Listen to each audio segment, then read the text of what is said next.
الحمد لله رب العالمين والصلاة والسلام على سيد المرسلين سيدنا ومولانا محمد صلى الله عليه وسلم وعلى آله وأصحابه أجمعين. أما بعد، فقد قال الله تبارك وتعالى في القرآن المجيد والفرقان الحميد: أعوذ بالله من الشيطان الرجيم، بسم الله الرحمن الرحيم، وما أرسلناك إلا مبشرا ونذيرا. صدق اللہ العظیم. میرا منہ اور سرکار مدینہ کی ثنا خوانی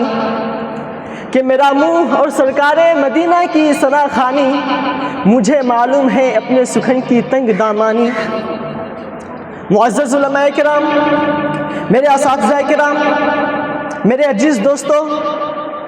اور پردہ نشی خواتین ملت، میں اس متبرک اور پرامن بزم میں شمع رسالت کی ضیاء حیات کو روشن کرنے کی جسارت کر رہا ہوں. میری یہ بساط نہیں کہ سیرت النبی صلی اللہ علیہ وسلم کے اس حسنہ پر لب کشائی کر سکوں، لیکن پھر بھی آپ جیسے عظیم المرتبت شخصیات کے روبرو سیرت النبی صلی اللہ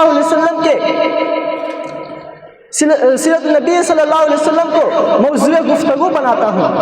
تاکہ خود کی اصلاح ہو جائے، ورنہ کسی کی کیا مجال کہ سیرت النبی صلی اللہ علیہ وسلم کی احاطہ کر سکے.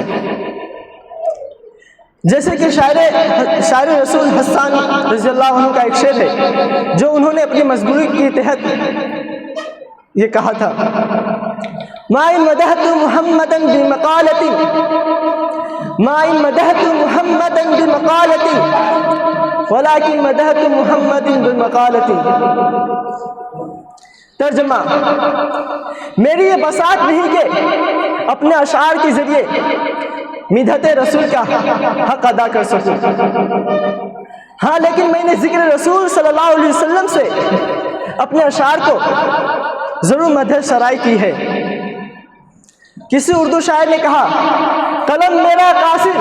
زباں میری عاجز، قلم میرا قاصر زباں میری عاجز، محمد کی عظمت بتاؤں میں کیسے، ہے وہ محبوب رب امام الرسول، وہ فضائل مکمل سناؤں میں کیسے. ملت اسلامیہ کے دھڑکتے دلوں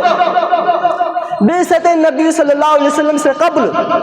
پورے جزیرۃ العرب پر کوئی حکمرانی کرنے کے لیے تیار نہیں تھا، اور نہ نظام مکمل تھا، اور عدالت، انسانیت، امانت و دیانت، عصمت و عفت، صلاح و تقوی کا جنازہ نکل چکا تھا. شرافت و عزت کی کلیاں مرجھا چکی تھی، شرک و جلالت کی تاریکی ہر سمت نظر آ رہی تھی، ظلمت، شقاوت اور نفرت اور عداوت کا دورہ تھا. کسی اردو شاعر نے کیا ہی خوب منظر کشی کی ہے: بدی کا زور تھا ہر سو جہالت کی گھٹائی تھی، بدی کا زور تھا ہر سو جہالت کی گھٹائی تھی، فساد و ظلم کی چاروں طرف پھیلی ہوائیں تھی، ذرا سی بات پر تلوار چل جاتی تھی آپس میں، کہ ذرا سی بات پر تلوار چل جاتی تھی آپس میں تو پھر جنگ آتی ہی نہ تھی دو چار کے بس میں.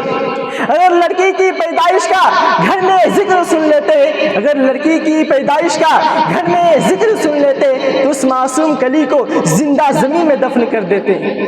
غرض جو بھی برائی تھی سب ان میں پائی جاتی تھی، غرض جو بھی برائی تھی سب ان میں پائی جاتی تھی، نہ تھی شرم و حیا آنکھوں میں، گھر گھر میں بے حیائی تھی. مگر اللہ نے جب ان پر اپنا رحم فرمایا تو عبداللہ کے گھر میں خدا کا لاڈلا آیا. قدرت خدا بندی نے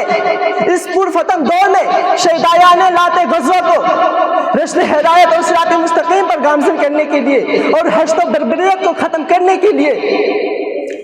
حرام کی چوٹیوں سے آفتاب رسالت صلی اللہ علیہ وسلم کو طلوع فرمایا. مکہ میں طلوع آفتاب کے وقت آفتاب رسالت